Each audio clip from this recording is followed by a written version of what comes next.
Hello and welcome to episode 1 of the Latics Lowdown with me, Corey Bissell. Just before we get cracking today, I'm going to let the cat out of the bag early doors. This isn't live. It's meant to be live.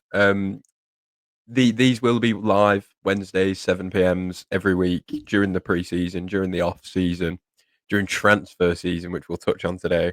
But my building decided to drop it on me at a stupid hour in the morning that the power and the Wi-Fi in the building is going to get shut off at any point between 4 a.m. and 6 p.m. So I'm panicking a little bit because I'm recording this at 1:45, and I'm hoping I don't disappear and the Wi-Fi doesn't die on me. But I suppose we'll see. We'll crack on and we'll pray that that doesn't happen. You'll be seeing this hopefully at 7 p.m. if future Corey can figure that out, and if so, enjoy the Europa League final after this because I know I will. I find that I get to watch that now. That this isn't going to have to go out live. But I hope you enjoyed the little intro video. I hope you're picking up on some of the little details in there. I'm talking Wigan Casino Diamonds, but I hope you enjoy the set as well. We've got the beautiful FA Cup, not the real one, unfortunately, as much as I'd love it to be. On my left, that we will never stop talking about. Obviously, I get told daily to stop speaking about the FA Cup as a Wigan fan, and I will never stop ever. If you're a Crystal Palace fan, join the club. Don't stop talking about it because for some weird reason it winds people up that we still do, and I'll never understand it.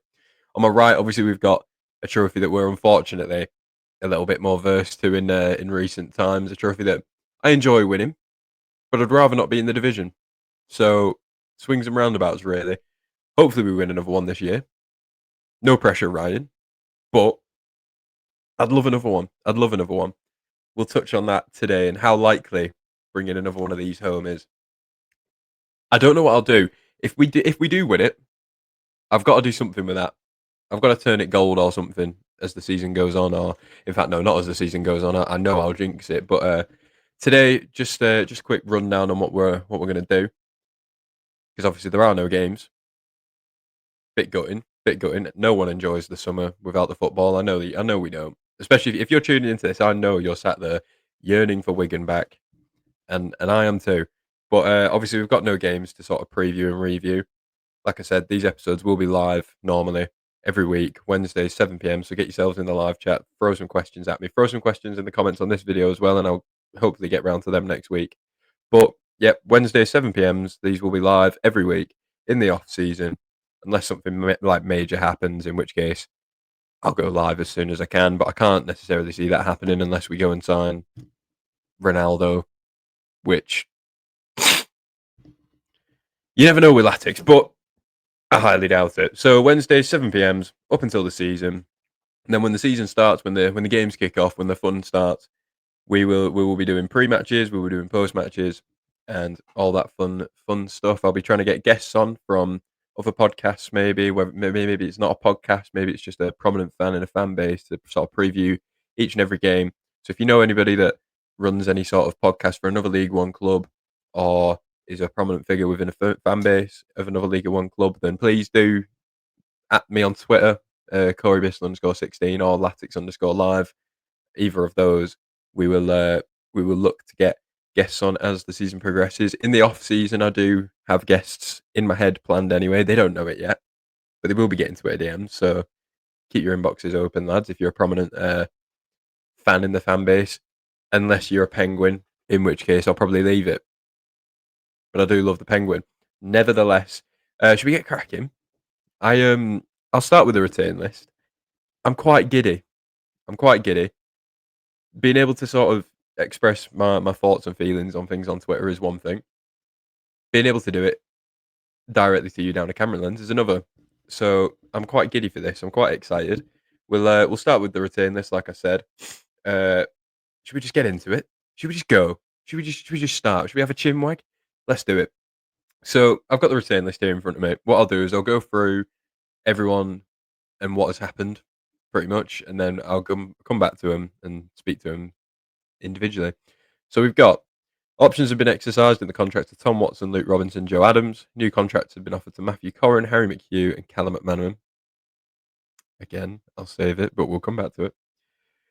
Steven Sessegnon is under contract but has been placed on the transfer list, which leaves us with contracted players Sam Tickle, John Mellish, Williamson, Jason Kerr, James Carragher, Toby Civic, Josh Robinson, Jensen Weir, Dion Rankin, Matt Smith, Johnny Smith, Babar Adiko, Kai Payne, Ronan Darcy, Tyrese Francois, Chris Z, Melissa Samoa, Joseph Hugmo, and Sessegnon, but obviously, as said, he is on the transfer list.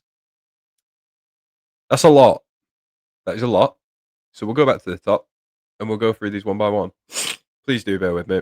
I've had a deathly cold. I don't know if it's hay fever for the last few days, so I am unfortunately sniffing. But we're just gonna have to roll with that, unfortunately. So options being exercised in the contracts of Tom Watson, Luke Robinson, and Joe Adams. Start with Tom Watson. Good, great. I heard small murmurs that he may be on his way to sort of go and search for first team football, which I wouldn't have been happy about because I have a feeling Tom Watson is going to be a really good goalkeeper. I won't touch on it too much because I'm going to make a separate video on who I would sign for the Latics and sort of what my perfect summer window would look like. But Tom Watson, I think, maybe needs one more year as a number 2 goalkeeper. Maybe we loan someone in, and then I think he could be ready to go. I mean, obviously Ryan Lowe might judge that he's ready to go now, in which case we just need to sign a number 2. This is all if we lose Sam Tickle, which I think we all know is somewhat likely at least. But I believe Tom Watson maybe needs another season as a number 2. But again, we'll let Ryan Lowe make that decision at the end of the day. But yeah, I'm really happy that he's extended his contract. I'm not sure whether these options in these contracts are in the club's favour or whether they're in the players' favour. I'd imagine they're in the club's, potentially, because if they are in the players, you would imagine it's appearances that have triggered these, in which case Joe Adams definitely hasn't done that. So I'd imagine they're in the club's favour. But speaking of Joe Adams, I'm really happy that he's extended his contract as well. Really unfortunate getting injured so early for Bradford. Obviously, we know that Bradford have gone on to go and get promoted as well. So he is really unfortunate that he couldn't have gone and been a part of that promotion winning team because when he did play for Bradford in the early stages of last season, he did look good. In the season before that, forgive me, I forget where he went out on loan. I believe it was Morecambe, and he looked really good for Morecambe as well. Um, so I'm gutted that he didn't sort of get to show last season in League Two properly what he's about. I think that's something that we don't do enough of. Again, I'll touch on this maybe in another episode, but loaning players to League Two, for some reason, we don't seem to do an awful lot of it. They either go to the national leagues or stick around, which, I mean, the ones that stick around, Charlie Hughes and the like, great, but the Joe Adamses and the there's some others. I'll touch on them later, but the Joe Adamses of the world, I think these League Two loans, they do really sort of benefit them in getting league football. I mean, the standard of League Two over the last few years has gone through the roof compared to how it used to be. So I think we need to do more of that and getting our players out to League Two and getting them proper minutes in a really really competitive league. But yeah, Joe Adams over the moon that he extended his contract. I would try and get him on loan to League Two again and hope that he recovers from that injury well. But yeah, Joe Adams, excited about his future. I'm glad that he's extended his contract. I believe these will be year extensions.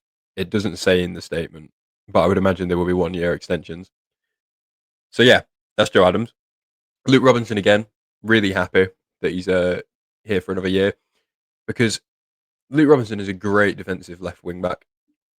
Like, I imagine Ryan Lowe will be signing wing backs in this summer window, but Luke Robinson is a great defensive option. He can also play in the back three on that left hand side, so it's always good to have sort of a bit of versatility to your players, of course. For me, I'm unsure on the attacking elements of Luke Robinson's game. Although saying that, he has spent his entire career really knocking around teams that have sort of not been necessarily attacking forces. And so I'll be interested to see if next season you would like to think we'll be on the front foot a lot more, whether Luke Robinson can sort of take that in his stride and develop assists and goals from that left wing back position. But it'd be an interesting one to see. I would have been disappointed to lose him on a free. I think even if in the end it doesn't work out for Luke Robinson here, you can make a decent amount of money on him, in my opinion. So to lose him on a free, it would have been disappointed. So again, I'm glad that he's decided. Well, I don't know whether he's decided. It's an option exercised, but I'm glad he's staying. Basically, new contracts. Here we go. This is the. I'm going to leave until last, but this is the giddy bit. Matthew Corran again, young goalkeeper. Not seeing much of him. I'd imagine he'll probably be sent out on loan, maybe. But yeah, glad that hopefully Corrin will sign that contract and we'll go from there. Harry McHugh. Harry McHugh's an interesting one for me. I have a feeling Ryan Lowe quite likes Harry McHugh. Now, we'll touch on him mainly later on, but Scott Smith obviously has been released and Harry McHugh has been retained. Now, to me, that is interesting because Ryan Lowe spoke towards the back end of the season about needing more quality than just fight, and fight isn't going to be enough. And I think that's the peak example of that is that Harry McHugh has been retained and Scott Smith has been released. Because for me, Harry McHugh has always been technically better than Scott Smith, but Scott Smith has always picked up more minutes due to his fight and his graft. So interesting to see that he's deciding to keep hold of McHugh. He did pick up a lot of minutes towards the back end of last year. I know we had significant injuries in the midfield, but there were moments where I felt like Ronan Darcy could start games or at least play games like off the bench and stuff. And it was Harry McHugh that was favoured. So it'll be interesting to see. I know also when John Mellish was playing towards the back end of the season, uh, Ryan Lowe spoke about sort of balance in midfield and having that left footer on that left hand side being a benefit. Obviously, Harry McHugh is left footed, so that will work in his favour. He's played inverted fullback for us before, and he's just an interesting player. I'd like to see more of him next year, but I suppose that one remains to be seen. He is another one that could be loaned out. I mean, we don't know, but we'll see. And Callum McManaman, one more year, sir, please. That would be lovely. It would be lovely. Obviously, his role will change a lot next year, both on and off the pitch. He's obviously good for the dressing room. He will be. He knows the club like the back of his hand at this point. He's been here that many times and for that many years. But in terms of on the pitch, it'll be interesting to see how he molds into a wing back role, which is what I would imagine he would play. I mean, he played the last game of last season up front, but I feel like that was just to see if he could get him a goal in case it was his final game. But I don't know. I would imagine the majority of his minutes will be played off the bench as a right wing back to see out games, which I'm completely fine with because weirdly, McManaman is really good defensively. And I'll say that and he'll get skinned the next time that he comes on. But I do believe that he is good defensively. So seeing him sort of go that James McLean way of going from a winger to a wing back, it'll be interesting to see. I'm so sorry for these sniffles. It's a rough time out here. Again, I don't know if it's hay fever.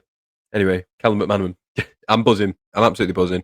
I'm hoping. I can't see a world where he turns down that contract. Let's be honest. I think he signs that, which I'm very excited for. I can't wait for the promotion video. I expect big things. And yeah, I'm just really happy that McManaman has at least committed one more year to us. I'm buzzing. I think next year will probably be his final year, but at least hopefully it would have been slightly gutting for it to end on a 15th place finish and not really doing much. Hopefully we can do something next year that'll be a fitting goodbye for Callum McManaman, whether that be a push for promotion, a Papa John's trophy, or is it even the Papa John's anymore? I don't think so. Whatever that trophy's called now, hopefully we win that, maybe. Like Callum McManaman at Wembley with some kind of trophy in his hand, whether it's a playoff or it's Bristol Street Motors, that's the one. But yeah, Callum McManaman, over the moon. Steven Sessegnon.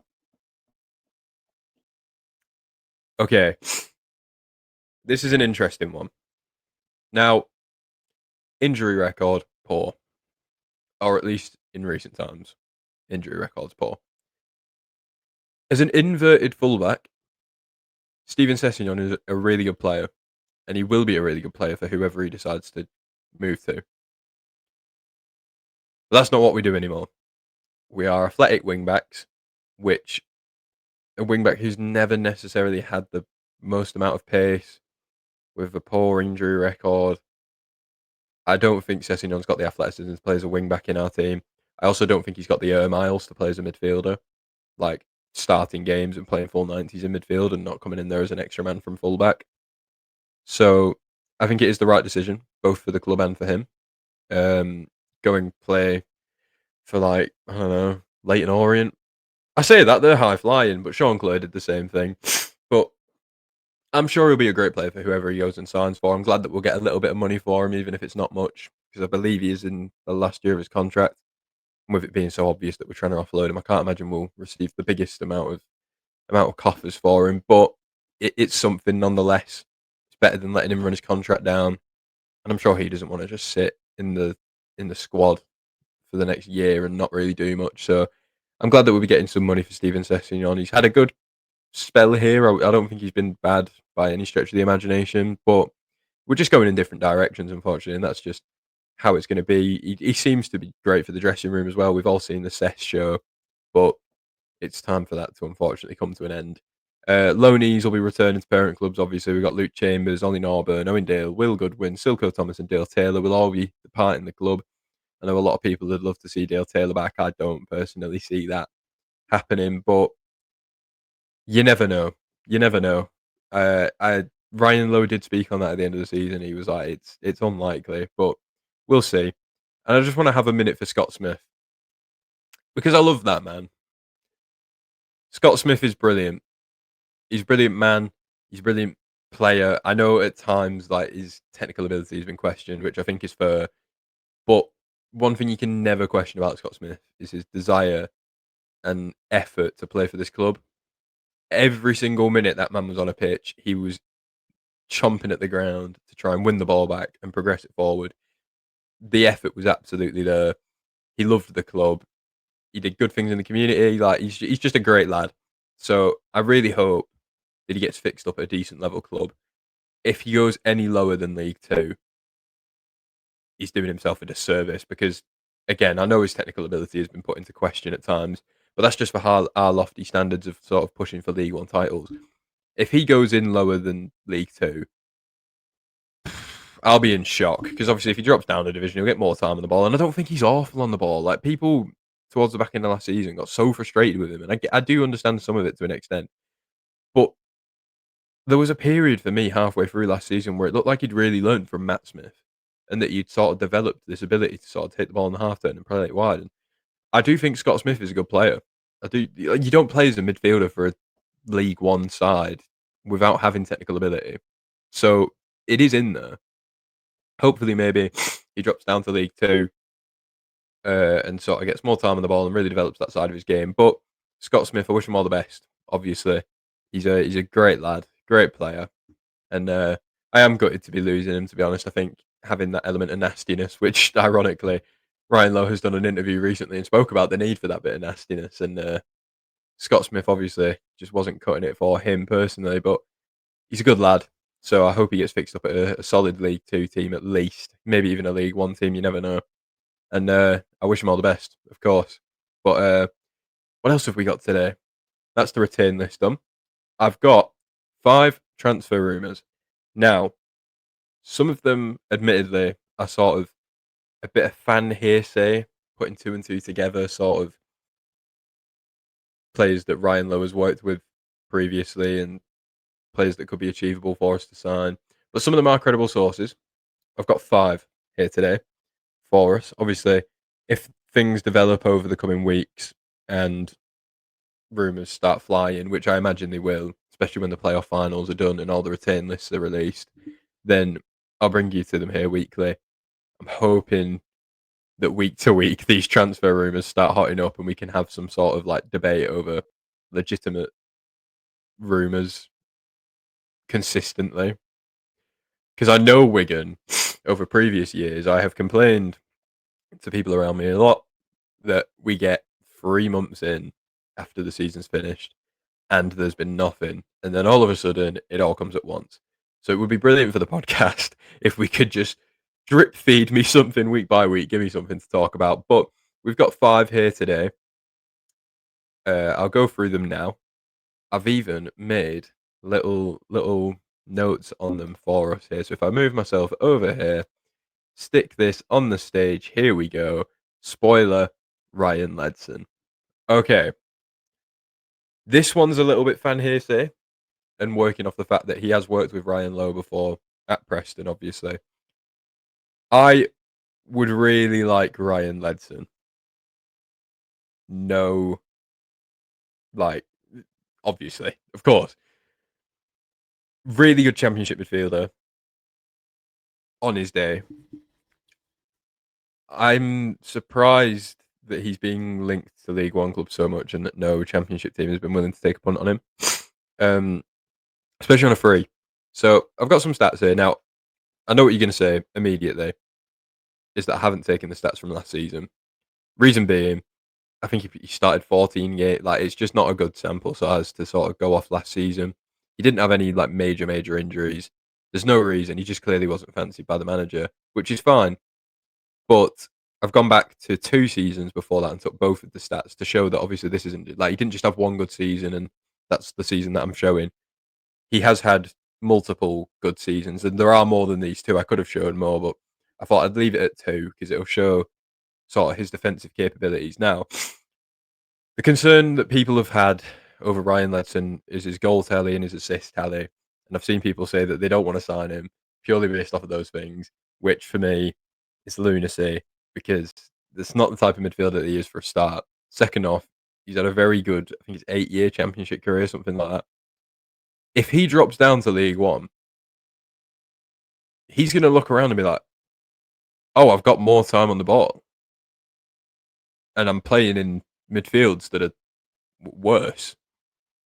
And he'll be able to show his technical ability a lot more. It's similar to Scott Smith. If he drops down to League Two, he'll be able to show his ability a lot more. So Ledson, I've got his defensive stats here, just to show. So basically, what these numbers mean is percentiles, right? Now, stick with me here. I know a lot of people hate numbers and stats and all these things, but stick with me because these are fairly simple and really good. So this interception's 99 over here.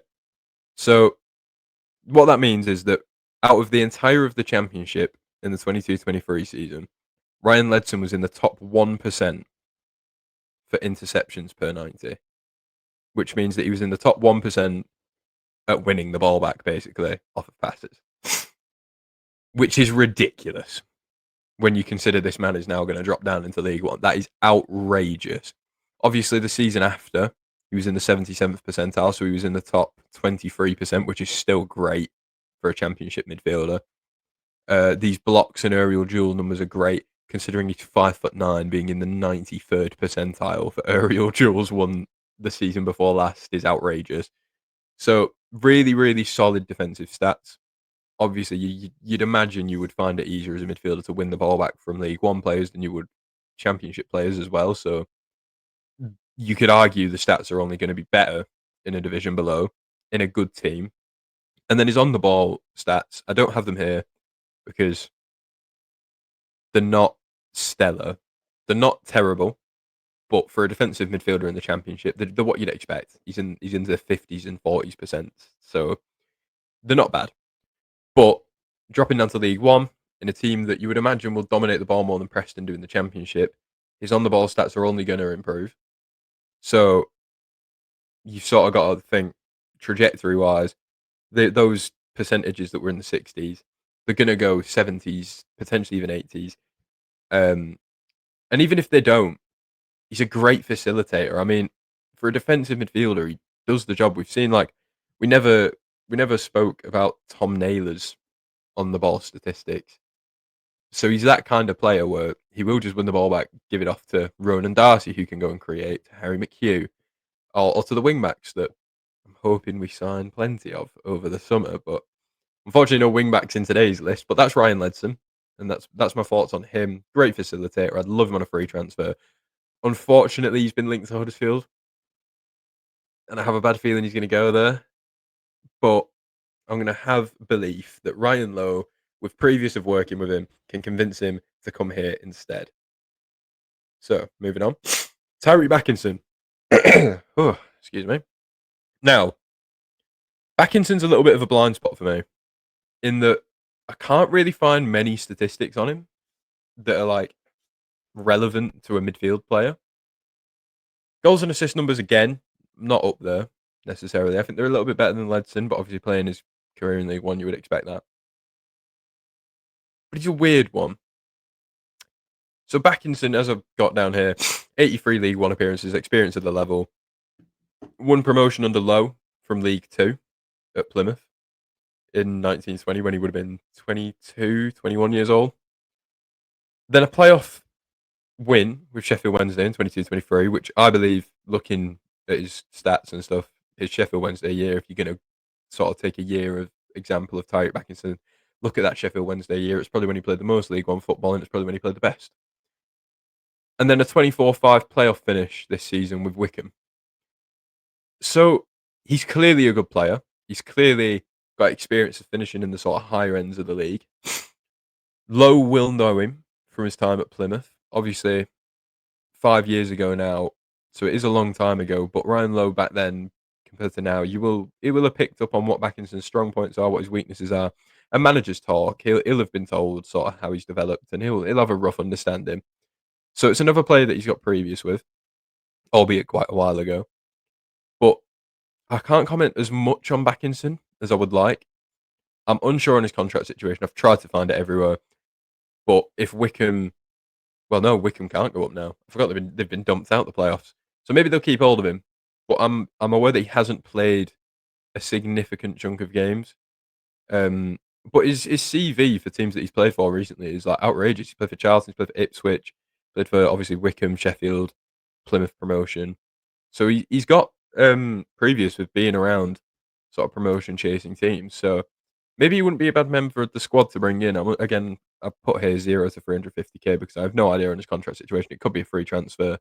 It could be pennies because he's in his last year. I don't know how much Wickham would want for him if his contract is significantly long.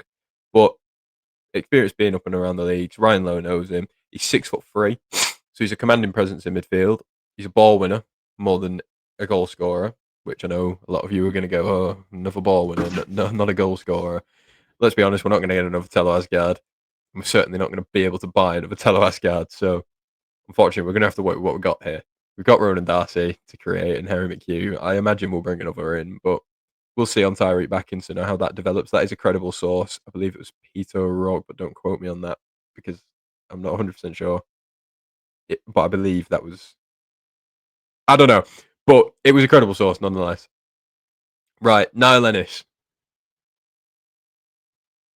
Strap in. This is the one. This is the one, isn't it? This is the one that we all want. Niall Ennis from Stoke City. Stoke have confirmed pretty much they're looking to offload him.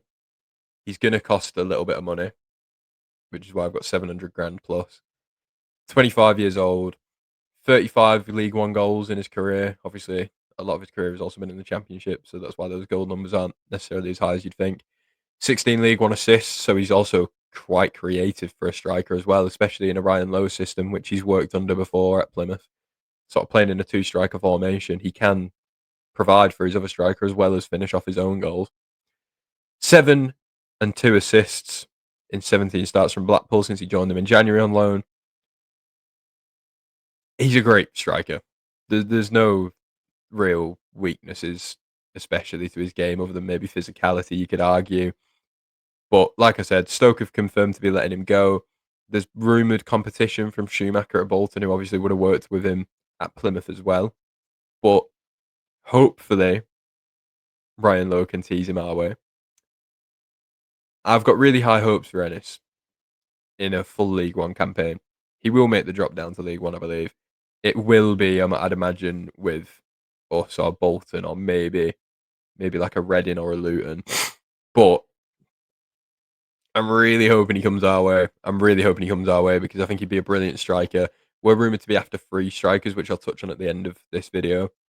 But if Ennis is one of those, and then we can still bring in 2 beyond that, as well as having Asamoah and Z, that would be really good. To put it simply, it would be really fun. Next, not as convincing. I'll say it from the jump. Paul Mullin, Wrexham. Rumours are that Wrexham may allow him to leave on a free due to his high wages to sort of facilitate a move. I'm still not convinced. I've got to be honest. So this is coming in from Alan Nixon that we would be looking to do a deal and that Wrexham would be willing to let him go potentially on a free to facilitate a move. I'm not sold. I'm not sold even on a free at all, to be honest, because he's got injury concerns. I think over the last 18 months, over the last 2 years, like he's punctured a lung in a preseason game against Chelsea, I believe it was, and he's had spinal surgery as of recently, apparently. Two very, very significant sort of injuries. I'm not a doctor. I'm not as clued up on how well you recover from a punctured lung, but I know that spinal surgery is certainly a threatener to your ability. He's already 30. 164 career goals is great, but a lot of those goals are League Two, National League level. Back to back to back promotions with Wrexham. So he's undoubtedly got experience of sort of title winning seasons, of promotion winning seasons. But I'm just concerned about the injuries. I'm concerned about the lack of goals at League One level. I'm concerned about the wages that he would command because, I mean, if Wrexham are happy to let him go on a free to allow a move, and he's been the sort of top hits man for the last 3 years, you would imagine he is on a significant amount of money. It strikes me as a sort of lesser version of the Charlie Wyke signing when we first signed Wyke, in that it's gonna cost a lot. And I think Wyke at the time made sense.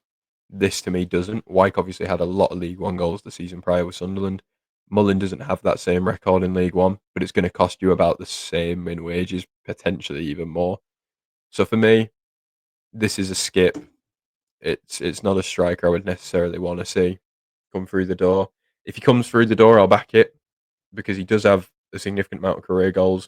Ryan Lowe would obviously have seen something in it. And playing two strikers, there'd be another striker there to do the running for him. I suppose if you do put balls in the box, he is a finisher. He is lethal. But I'm just not 100% sold because I know Ryan Lowe strikers, they are channel runners typically. And I'm not convinced that Paul Mullin could do that. But again, we'll see. We'll see where it goes. I'll back it if it happens, but not for me necessarily from the jump. And finally, Ronan Hale. This one's for me. I'm a fan of this one. First off, channel running. Said it before about Paul Mullin. Channel running, he'll do it. He will 100% do it. The question mark over Ronan Hale is that he's unproven in England, but a goal scorer at his last two clubs, as I put there, like 32 and 62 for Cliftonville. He's done 10 goals just in the league in Scotland this season for a really struggling Ross County side. Obviously, Ross County, I think, are flirting with relegation. I'm not sure where the SPFL is up to in terms of being finished, but I know Ross County have been flirting with relegation. So if he does go down over there in north of the border, you'd imagine the fee would be cut significantly as to what it could be. I know Aberdeen have allegedly been sort of sniffing around him if they can't get Kevin Nisbet from Millwall, but I believe they will do that. So Ronan Hale is a player that could definitely be brought to Latics. I know Luton have been rumoured with him and Reading as well. Um, but it's a player that I would love to see come down here. I've put a similar profile to Macaulay Langstaff. If you're unfamiliar with Langstaff, where have you been in the EFL for the last 3 years? But Macaulay Langstaff did like 90 goals or something silly for Notts County in like 2.5 seasons. It was ridiculous. But Ronan Hale sort of is the way he runs, the way he runs channels, the way he strikes a ball, the way he finishes is very similar to Macaulay Langstaff in my opinion. So if Macaulay Langstaff can score 90 goals in 2 seasons roughly with Notts County, and Ronan Hill has some attributes that are quite similar to that, then bring him here, please. 200 to 400k again. It could very well depend on Ross County's league status at the start of next season. We have had interest in him before he went to Ross County from Cliftonville. Obviously, that never materialised in him signing here, but it's interesting. I'd really like this signing.